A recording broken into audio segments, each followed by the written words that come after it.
Isang malaking bukol ang tumubo sa reticulated python o sawa dito sa Laguna. Natakpan na ng bukol ang kaliwang mata ng lalaking sawa.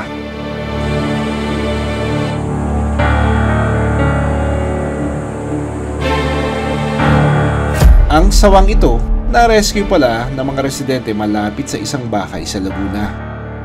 Balak daw kainin ng sawa ang mga alagang kalapati sa isang lugar. Dito siya dinala sa Kalawan Rescue Center. Ito yung tinawag nila sa atin na snake. No? Nakita natin may buko doon sa mata eh.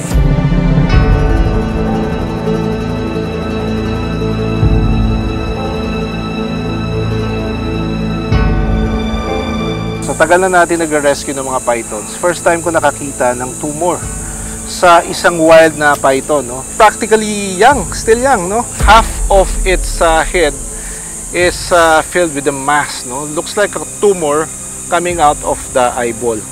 Although hindi ako masyadong sure. So what we're going to do, I want to examine this further. We'll do some imaging, some check, and then I want to remove this and send this laboratory for biopsy and find out what this one is. No?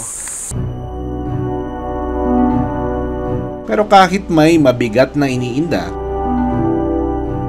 malakas at maliksi pa rin ang batang sawa.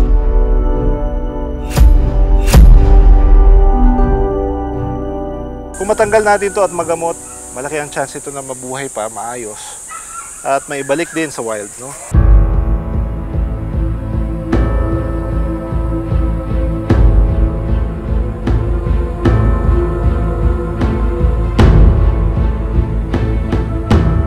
We're going to first sedate this animal, no? Para lang magkaroon ng a bit of muscle relaxation. Habang ine-examine ko ang ahas, napansin ko ang isa pang sugat. Oh, may parang ano pala siya dito. Ayan, no? May parang sugat siya dito. Ngayon ko lang napansin, ah. Ito tatahiin natin. Para ma-examine ng maayos, in-x-ray ko rin ang sawa. Ayan, so mas makikita natin yung lesions really coming from the hair, not affecting the bone itself. It's a soft tissue.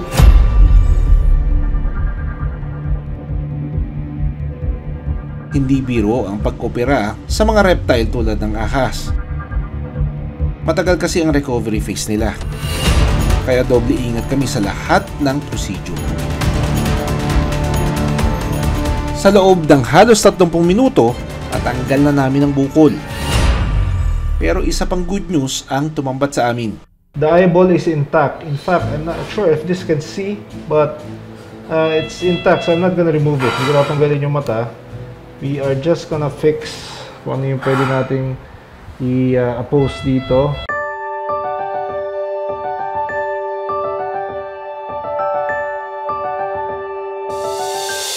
Binigyan ko ng antibiotic at pain reliever ang sawa.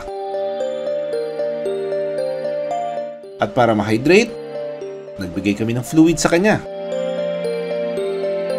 Binigyan ko rin ng mga habilin ang DNR ng post-operation care na kailangan ng sawa.